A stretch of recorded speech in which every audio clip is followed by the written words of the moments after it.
Hello नमस्कार दोस्तों। चुनावी त्योहार में मुफ्त की राजनीति यही चल रहा है इस समय। पक्ष हो या विपक्ष, दोनों कोशिश कर रहे हैं कितना अधिक मुफ्त की घोषणाएं कर दें। कोई 1500 दे रहा है, कोई 2100 दे रहा है, कोई उसको बढ़ा के 2500 कर दे रहा है। तुम 1500 दोगे, हम 2100 देंगे। यही चल रहा है।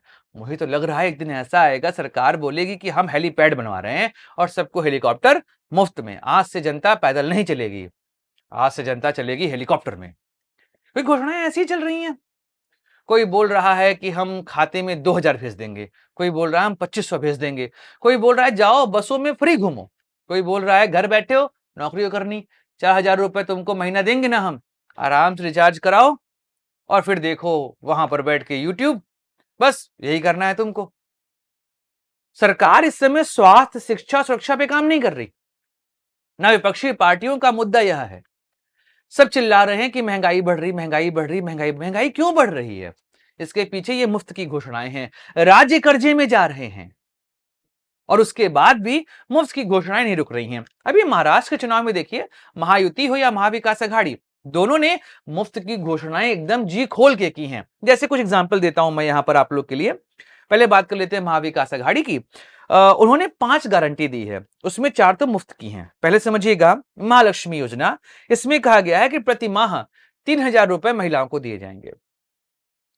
किस लिए दिए जाएंगे कोई नहीं जानता, बस दिए जाएंगे। फिर कृषि समृद्धि योजना के तहत वो 3 लाख रुपए तक का कर्ज है किसानों का, उसको माफ कर देंगे। पैसा कहां से आएगा कोई नहीं जानता। फिर बेरोजगार युवाओं के लिए 4000 रुपए मासिक सहायता दी जाएगी। उनको काम दो, उनको पैसे मत दो। फिर कुटुंब रक्षण योजना के थ्रू क्या किया जाएगा, 25 लाख रुपए तक का बीमा कवर दिया जाएगा। अरे, जो राज्य की सरकारी स्वास्थ्य सुविधाएं हैं उसको अच्छा करो ना, वो वैसे ही सस्ती है। तो यहां पर सीधी बात है, काम दीजिए, पैसे आएंगे, पैसे आएंगे वो खर्च करेंगे, खर्च करेंगे इकोनॉमी बढ़ेगी। सीधा सिंपल सा यहां पर सवाल। लेकिन यहां पर कोई भी इस पे काम नहीं कर रहा। ये तो थी किसकी बातें, ये थी महाविकास अघाड़ी की। अब आते हैं महायुति पर। महायुति ने 10 गारंटी दी है, उसमें जो कुछ फ्री वाली मैं आपको बता देता हूं कि जो उनकी लाडली बहन योजना है, सेम जैसे एमपी में हुआ था, जिसकी वजह से बीजेपी वहां पर जीत के आई। 2023 में कोई नहीं बोल रहा था कि एमपी जीत के आएगी, पर जो शिवराज सिंह चौहान ने वहां पर लाडली बहन योजना के थ्रू फ्री में पैसे बांटने शुरू किए, उसका असर दिखा। तो अब हर कोई इस तरह की राजनीति को लपक लिया है। वहां पर कहा गया है कि भाई हम 1500 रुपए जो आपको लाडली बहन योजना में दे रहे हैं उसको बढ़ाकर 2100 कर देंगे। इसके अलावा अगर देखें, किसान ऋण माफी की घोषणा इन्होंने भी यहां पर कर दी है। बेरोजगारी भत्ता ये भी देने वाले हैं। मतलब आप यहां पर फ्री बीज की राजनीति कर रहे हैं। दिल्ली से राजनीति की शुरुआत हुई थी। 2013 में जब दिल्ली में सरकार बनी तो 200 यूनिट बिजली फ्री कर देंगे, पानी का बिल माफ कर देंगे। मतलब अभी अरविंद केजरीवाल ने यह तक कह दिया है कि पानी आप मत दीजिए, पानी का बिल मत दीजिए, हम सरकार बनाएंगे, हम सारा फ्री कर देंगे, सारा माफ कर देंगे। पैसा कहां से आएगा? हिमाचल, कर्नाटक, यहां कंडीशन आप देख ही रहे हैं क्या हो चुकी है कि मुफ्त की योजनाओं को फुलफिल करने के लिए सरकार इनडायरेक्टली फॉर्म में आपसे पैसे ले रही है। हिमाचल ने तो वो दौर देख लिया जहां पर वहां के नेताओं ने अपनी 1 महीने की सैलरी नहीं ली, क्योंकि राज्य के पास पैसा ही नहीं है। भाई पैसा कहां से आएगा? अगर आप देखें तो सरकार के पास इनकम का साधन नहीं है। भारत वैसे भी फिस्कल डेफिसिट में, यहां पर जो सरकार का राजकोषीय घाटा है ना, फिस्कल डेफिसिट, वो बहुत ज्यादा है। मतलब अगर हमारी इनकम 100 रुपए की तो खर्च 104 रुपए का। ये हमारे देश की पूरी इकोनॉमी, आप इसको समझिए, -4 तो हम पहले से हैं और उस पर हम करते हैं मुफ्त की योजनाओं की घोषणा। और ये योजनाओं की घोषणा जो यहां पर हो रही है, इस वजह से देश में आप समझिए देश का बंटाधार हुआ जा रहा है। चाहे वो भाजपा हो, चाहे वो कांग्रेस हो, चाहे वो क्षेत्रीय पार्टियां हो, हर तरफ केवल मुफ्त की घोषणाएं हो रही हैं। इनको फुलफिल कैसे किया जाएगा? मैं आप लोग को थोड़ा सा समझा देता हूं कि सरकार के पास पैसे कहां से आते हैं। सरकार के पास पैसे आने के 2 ही साधन होते हैं। पहला, डायरेक्ट टैक्स के फॉर्म में, जो आपसे आयकर लेती है और आयकर आपकी आय पे लगता है। उसके अलावा होते हैं इनडायरेक्ट टैक्स, जो कि जीएसटी कहलाता है, गुड्स एंड सर्विसेज टैक्सेस। फिर उसके बाद सरकार इन दोनों पैसों को जोड़कर अपने खर्च निर्धारित करती है। जब खर्च उसको यही दिखाई देता है कि आय कम होगी, खर्च ज्यादा हो गया, तो उसके लिए करती है डिसइन्वेस्टमेंट, चीजों को बेचना शुरू करती है। उन चीजों को बेचकर वो यहां पर अपने खर्च की पूर्ति करती है। अच्छा, अगर आपने अपना सारा सामान बेच दिया तो इनकम कहां से आएगी? तो इसके लिए उधार लिए जाते हैं।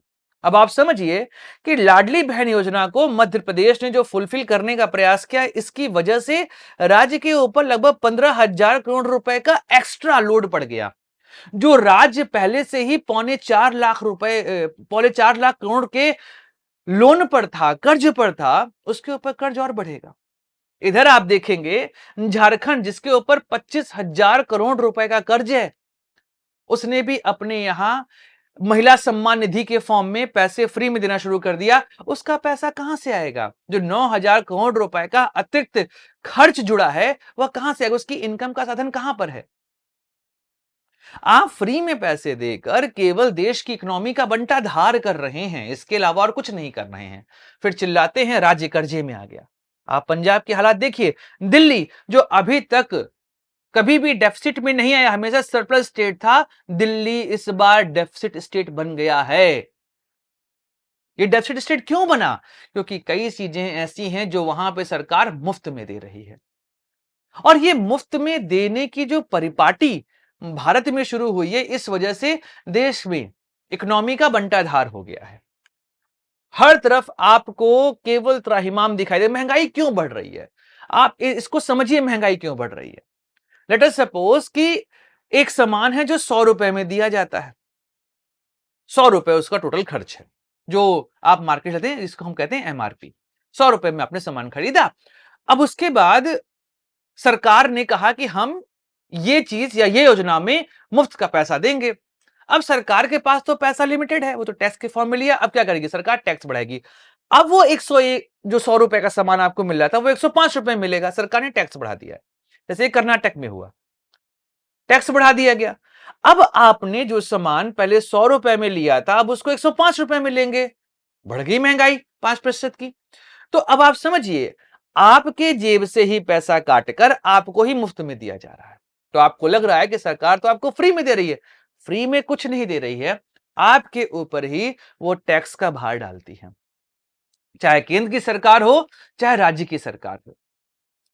यह दोनों सरकारें या विपक्षी पार्टियां सरकार में आने की जद्दोजहद कर रही हैं। यह दोनों पक्ष केवल फ्री की राजनीति कर कर आपके ऊपर टैक्स का बोझ बढ़ाते हैं।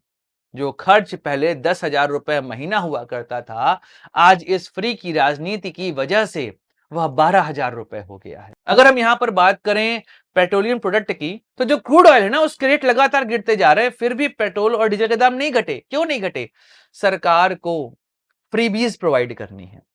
उसके लिए पैसा कहां से आएगा?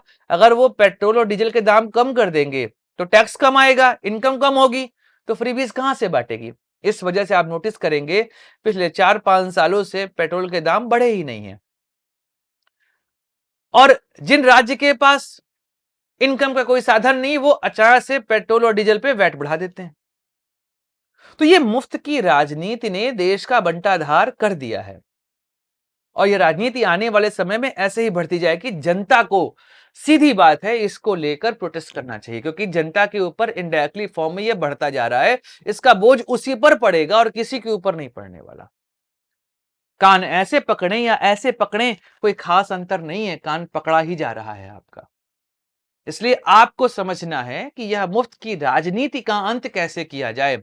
जनता अगर लालच में आकर वोट देना बंद नहीं करेगी, तब तक यह पक्ष और विपक्ष की पार्टियां दोनों जनता को फ्री की चीजें प्रोवाइड करते रहेंगे और जनता के ऊपर भार बढ़ता रहेगा।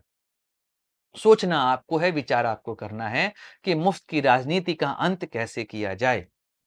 दोस्तों, वीडियो समाप्त करते हैं। अगले वीडियो मिलेंगे, चर्चा करेंगे किसी और राजनीतिक मुद्दे की। Like share subscribe the channel. जय हिंद, वंदे मातरम, भारत माता की जय।